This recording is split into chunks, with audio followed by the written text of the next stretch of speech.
कि 10 से 15 मिनट की वीडियो आने वाले तुम्हारे 4 साल बचा सकती है। अब डिसीजन तुम्हारा है कि तुम्हें इस वीडियो को देखना है या फिर नहीं देखना है। तो तुम लोग बोलते हो ना कि भैया ये टॉपर कैसे बनता है, हम भी इतना ही पढ़ते हैं, ये भी इतना पढ़ता है। उसने क्लास 9th वो तुम्हारे लिए प्लेस है जहाँ पे तुम अपने आप को प्रूव कर सकते हो। हेलो गाइस, तो आज की इस वीडियो में हम लोग बात करने वाले हैं कि क्लास 9th को कैसे स्टार्ट करें, इस लॉकडाउन पीरियड में कैसे स्टार्ट करें क्लास 9th को, कौन सी बुक्स को पढ़ना है, कैसे पढ़ना है, सब कुछ बात करने वाले हैं। बट एक रिक्वेस्ट है, वीडियो को एंड तक देखना, तभी तुम्हें समझ आएगा, वरना कोई भी पॉइंट मिस हो जाएगा, फिर तुम्हारा ही लॉस होगा उसमें। स्टार्ट करते हैं। सबसे पहले बात करते हैं क्लास 9th इंपॉर्टेंट क्यों है, क्यों पढ़ना है क्लास 9th में स्टार्टिंग से। पहली बात, क्लास 8th से और क्लास 9th में बहुत बड़ा डिफरेंस है। क्लास 8th यहाँ पे है तो क्लास 9th यहाँ पे, इतना बड़ा गैप है। तो इस जंप को अगर तुम्हें फेस करना है, इस जंप को तुम्हें सर्वाइव करना है, तो तुम्हें स्टार्टिंग से पढ़ना पड़ेगा। क्योंकि यार बहुत से बच्चे गलती करते हैं, वो लास्ट में पढ़ते हैं ना, जैसे 8वीं तक पढ़ा था आराम से, वैसे लास्ट में पढ़ लेंगे। ऐसा नहीं होता है क्लास 9th में। क्यों? क्लास 9th में जो तुम्हारी पॉलिसी होती है सरकार की कि 8वीं तक हर बच्चे को पास करेंगे, चाहे वो पढ़ता है, इसको कुछ भी नहीं आता तब भी वो 8वीं तक पास है, वो चीज़ क्लास 9th में लागू नहीं होती है। क्लास 9th में बहुत सारे बच्चे फेल होते हैं। अगर मैं अपनी क्लास का एग्जाम्पल दूँ तो मेरी क्लास में 100 बच्चे थे, 100 में से 45 बच्चे बचे थे क्लास 10 तक। क्लास 9th में सबको छाड़ दिया गया था। अब ऐसा क्यों करता है स्कूल? पहली बात तो कोई भी स्कूल नहीं चाहता कि क्लास 10th बोर्ड एग्जाम का उसका रिजल्ट खराब आए, तो इसलिए वो क्लास 10th में उन्हीं बच्चों को भेजते हैं जो कि थोड़े बहुत पढ़ने वाले हैं। तो क्लास 9th में जो बच्चा बिल्कुल भी नहीं पढ़ता है उसको हटा देते हैं, साइड कर देते हैं। तो अगर तुम चाहते हो कि तुम लोग फेल ना हो, तुम लोग क्लास 10th में जाओ, तो तुम्हें स्टार्टिंग से पढ़ना पड़ेगा। क्लास 8 चली गई, कैसी भी गई, तुम्हारे कितने ही परसेंटेज आया होगा उससे फ़र्क नहीं पड़ता। क्लास 8वीं में तुम्हारा 60% आया हो, 70% आया हो, 90% आया हो, उससे फ़र्क नहीं पड़ता है। क्लास 9th में तुम्हें एक नई स्टार्ट करनी है, एक नई स्टार्ट करना है, एक नई तरह से तुम्हें स्टार्ट करना है अपनी लाइफ को। तो क्लास 9th वो तुम्हारे लिए प्लेस है जहाँ पर तुम अपने आप को प्रूव कर सकते हो। क्लास 8th में कोई बच्चा टॉपर था, जरूरी नहीं कि क्लास 9th में वो टॉपर है। क्लास 8th में कोई बच्चा एवरेज था तो वो शायद अगला टॉपर बन सकता है क्लास 9th का। तो क्लास 8वीं अलग चीज़ है, क्लास 9th अलग चीज़ है, दोनों अलग चीज़ है।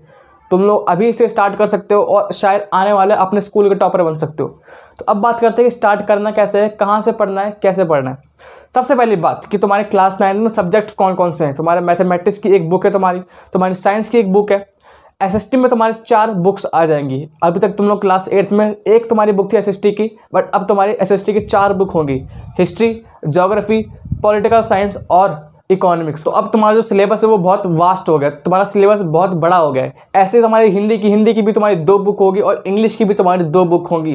तो सबसे पहले बात थी क्लास 8 से क्लास 9 में एक और बड़ा डिफरेंस क्या है, सिलेबस का। सिलेबस बहुत बड़ा हो जाता है। तो अगर तुम्हें सिलेबस को अच्छे से कंप्लीट करना, अच्छे से रिवाइज करना है, तो अभी से स्टार्ट करना ज़रूरी है। सबसे पहले तो मैं तुम्हें कॉन्ग्रेचुलेशन कहना चाहता हूँ कि तुमने इस वीडियो पर क्लिक किया है, तुम इस वीडियो को ओपन कर लिए हो, क्योंकि आधी जनता तो अभी टाइम वेस्ट करने में लगी है ना। लॉकडाउन चल रहा है, स्कूल्स खुले नहीं है, आधी जनता अभी तुम्हारी क्लास के आधे बच्चे टाइम वेस्ट करने में लगे हैं। बट तुम अवेयर हो, तुम अपनी क्लास को लेकर, तुम अपने फ्यूचर को लेकर अवेयर हो कि नहीं मुझे स्टार्ट करना है अभी से। सबसे पहले तुम अपने आप को कांग्रेट्स खुद बोलो कि हाँ मैंने इस वीडियो को स्टार्ट किया, मतलब मैं चाहता हूँ पढ़ना, मैं स्टार्ट करना चाहता हूँ क्लास 9th को, मैं एक अच्छा स्कोर लाना चाहता हूँ। तो सबसे पहले तुम लोग को मेरी तरफ से कांग्रेचुलेशन कि हाँ तुमने स्टार्ट हो, तुम अपने अवेयर हो फ्यूचर को लेकर। नेक्स्ट स्टेप है कि करना कैसे, पढ़ना कैसे, स्टार्टिंग कैसे करना है, तो वो तुम्हें बताता हूँ। तो देखो, तुम्हारा ऑनलाइन क्लास चल रहा होगा, बहुत से स्कूल में ऑनलाइन क्लास चल रहा होगा, बहुत से स्कूल में नहीं चल रहा होगा, कैसे भी सिचुएशन है, बट ऑनलाइन क्लास में इतने अच्छे से समझ नहीं आता है। तो फिर किसी चैप्टर को हम लोग कैसे करें।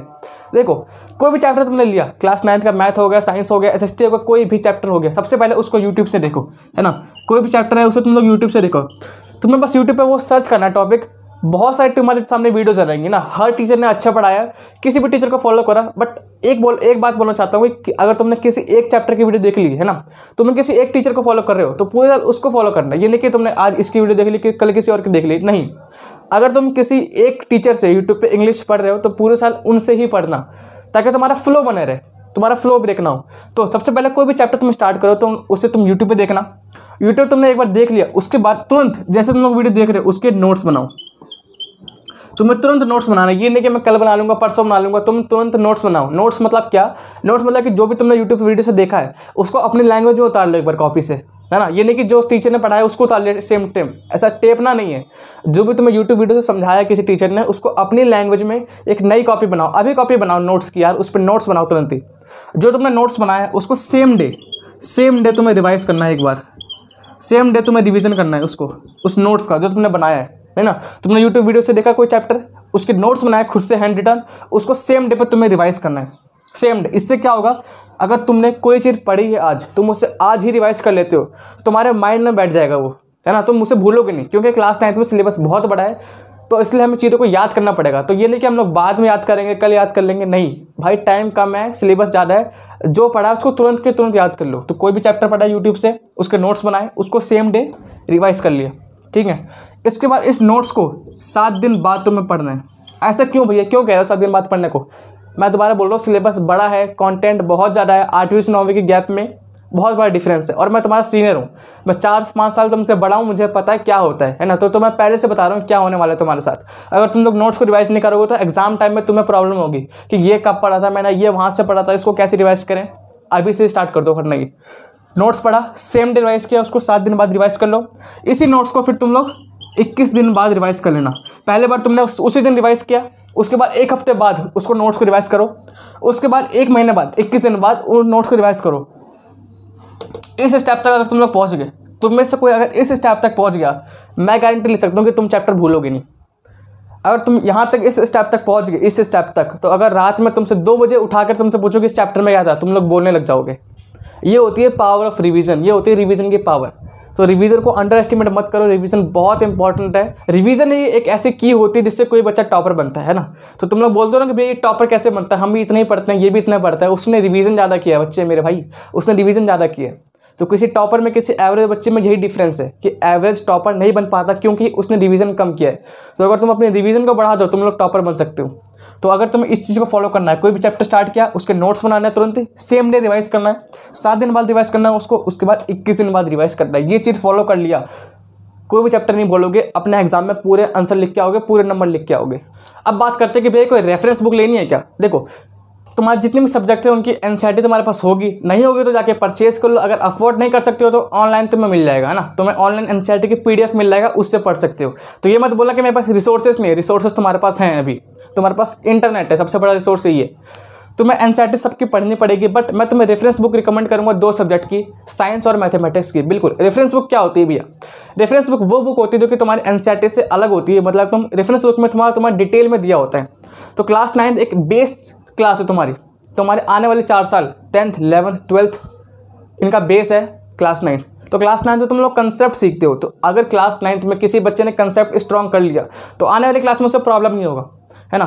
तो इसलिए रेफरेंस बुक बहुत इंपॉर्टेंट है। ये बात फैक्ट तुम्हें यूट्यूब पर कोई नहीं बताएगा, बट मैं तुम्हें बताऊँ रेफरेंस बुक इंपॉर्टेंट है, क्योंकि तुम्हारे कंसेप्ट अभी से स्ट्रॉन्ग होने चाहिए, बाद में तुम्हें दिक्कत ना हो, है ना। क्योंकि क्लास 9 में बच्चे क्या करते हैं, रट लेते हैं एनसीईआरटी के क्वेश्चन को। एनसीईआरटी के पीछे क्वेश्चन होता है, उनको रट लिया, एग्जाम में लिख के आगे नंबर आ गए। क्या फ़ायदा है ऐसे नंबर का, जब तक तुम्हें वो चीज़ समझ नहीं आई। तो कंसेप्ट समझना जरूरी है। इसलिए मैथमेटिक्स के लिए तुम लोग आर.एस. अग्रवाल या फिर आर.डी. शर्मा को फॉलो कर सकते हो, है ना। क्लास 9th मैं बोल रहा हूँ, क्लास 10th में अगर कोई बच्चा होता तो मैं उससे नहीं बिल्कुल सजेस्ट करता, बट क्लास 9 तुम्हारी स्टार्टिंग क्लास में, तुम्हें कंसेप्ट समझना जरूरी है। इसलिए क्लास 9 में तुम लोग मैथमेटिक्स के लिए आर.एस. अग्रवाल फॉलो कर सकते हो या फिर आर.डी. शर्मा फॉलो कर सकते हो। वहीं पर अगर बात करूँ मैं साइंस की, तो साइंस तुम्हारी कोई भी तुम लोग रेफरेंस बुक लेने जाओगे साइंस की, तो तुम्हारे 3 पार्ट्स में बढ़ जाती है वो, फिजिक्स, केमिस्ट्री और बायोलॉजी। तो तीनों के लिए तुम लोग एक एस चांद पब्लिकेशन की बुक आती है, लखमीर सिंह मंजीत कौर की, तुम लोग वो फॉलो कर सकते हो। मैंने भी यही फॉलो किया था, मेरे कंसेप्ट बहुत स्ट्रॉन्ग होते क्लास 9 में। अभी तुम लोग सोच रहे हो कि भाई क्या जरूरत है रेफरेंस बुक की। देख मेरे भाई, क्लास 9 एक बेस क्लास है। आने वाली 10वीं 11वीं 12वीं कक्षा तेरी क्लास 9 की कक्षा पर डिपेंड करती है। तो क्लास 9 में अगर एक बार मेहनत कर लिया, एक बार तुमने क्लास 9 में मेहनत कर लिया, तो आने वाली क्लास में तुम्हें मेहनत नहीं करनी पड़ेगी उतनी। इसलिए ठीक है, तो क्लास 9 में तुम लोग अगर तुमने ये फॉलो कर लिया, ये फॉलो कर लिया, साइंस के लिए तुमने ये फॉलो कर लिया, एस चांद की एक बुक आती है, कोई प्रमोशन वीडियो नहीं है, फैक्ट बता रहा हूँ जो मैंने यूज़ किया था खुद से। तो क्लास 9 में तुम लोग इन रेफरेंस बुक को फॉलो कर लो, मोर देन इनफ है। तुम लोग अगर इन रेफरेंस बुक से पढ़ोगे, तुम्हारे कंसेप्ट स्ट्रॉन्ग होंगे, साथ में तुम्हारे एग्जाम में भी नंबर अच्छे आएंगे। तो अब तुम में से बहुत से लोग बोल रहे होंगे कि भैया एक टाइम टेबल भी दे दो, है ना। जब इतना कुछ बता दिया आपने डिटेल में, तो एक टाइम टेबल भी दे दो। देखो यार, मैं वैसा यूट्यूबर बिल्कुल नहीं है कि तुम्हें 7 से 8 बच्चों की ये पढ़ लो, 8 से 9 ये पढ़ लो, है ना। तुम्हें इतने बजे उठना है, इतने बजे सोना है, बिल्कुल ऐसा नॉनसेंस बातें होती हैं ये सब। तुम्हारा उठने का टाइम अलग है, तुम्हारे सोने का टाइम अलग है। हर बच्चे, इस वीडियो को अगर 100 बच्चे देख रहे होंगे तो हर किसी का टाइम उठने का अलग होता है, हर किसी का सोने का टाइम अलग होता है, हर किसी की ऑनलाइन क्लास अलग होती है।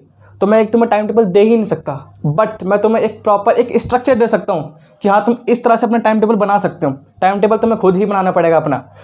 थोड़ा तो स्टार्ट करो खुद से। अगर हर चीज़ के लिए तुम आज दूसरे पे डिपेंड हो तो आगे कुछ नहीं कर पाओगे खुद से। तो खुद से कुछ चीज़ स्टार्ट करना सीखो। मैं तुम्हें गाइडेंस दे रहा हूँ, बट तुम लोग खुद भी कुछ चीज़ स्टार्ट करो। टाइम टेबल तुम खुद बनाओगे अपना। मैं तुम्हें एक स्ट्रक्चर बता रहा हूँ। हर किसी के पास, चाहे तुम इस वीडियो को देख रहे हो या फिर तुम्हारी क्लास का टॉपर देख रहा हो, उसके पास भी दिन में 24 घंटे ही होते हैं। हर किसी के पास, मेरे पास 24 घंटे, तुम्हारे पास 24 घंटे हैं, कोई भी बंदा है उसके पास 24 घंटे पूरे दिन में।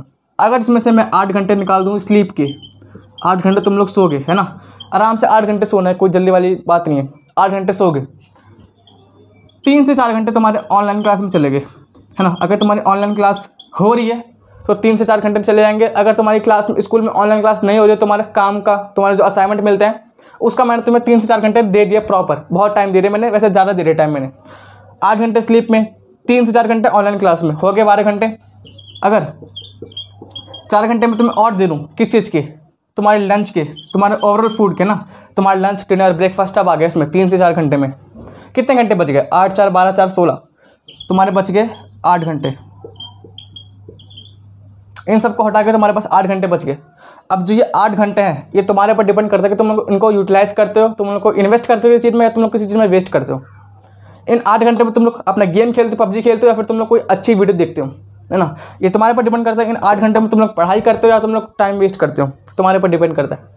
मैं तुम्हें बता रहा हूँ, क्लास 9th में अगर तुम लोग 4 से 5 घंटा डेली, 4 से 5 घंटा अगर तुम लोग डेली पढ़ लो सेल्फ स्टडी का, ये सेल्फ स्टडी की पढ़ाई है, इसमें स्कूल का टाइम, कोचिंग का टाइम मत जोड़ना। 4 से 5 घंटे अगर तुम लोग सेल्फ स्टडी को दे रहे हो अपने, तो मैं गारंटी ले रहा हूँ इस चीज़ की, आने वाले स्कूल के टॉपर बन सकते हो तुम। आने वाले स्कूल के टॉपर बन सकते हो। 4 से 5 घंटे अच्छे से सेल्फ स्टडी को दे रहो। जो तुम्हें मैंने पूरा प्लान बताया है उसके साथ फॉलो करो। 4 से 5 घंटा दोगे तो आने वाले स्कूल के टॉपर बन सकते हो। इसमें से 4 घंटा निकाल दो, कितने बच गए?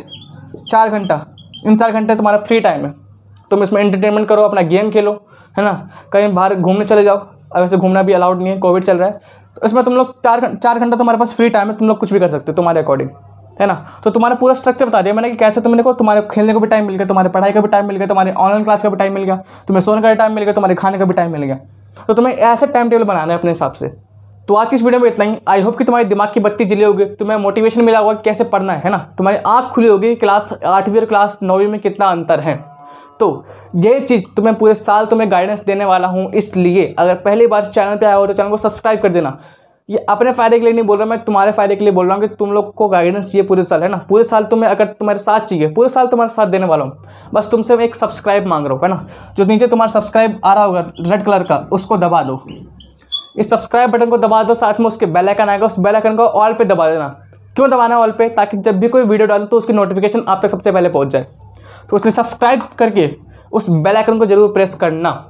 और एक बात याद रखो, पूरे साल तुम्हारा साथ देने वाला हूँ।